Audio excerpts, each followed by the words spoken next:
ए हातर पुण्य से हाथ निएनी केही नुह ही कहार अढ़े दिनिया रहणी कालरे मने रख सुविचार।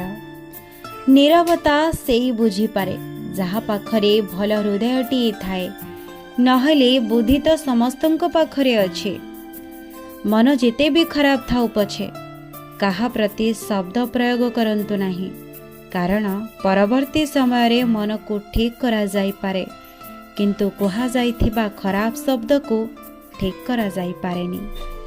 मनीष जीवन रे जेउ जिनिसटा रहिबा बेसी जरूरी ताहा हेउछे पेशेंस कारण भल समय को पाइबा पई पेशेंस रा आवश्यक होइथाए आउ खराब समय को अतिबाहित करिबा पई पेशेंस रो ही आवश्यकता होइथाए।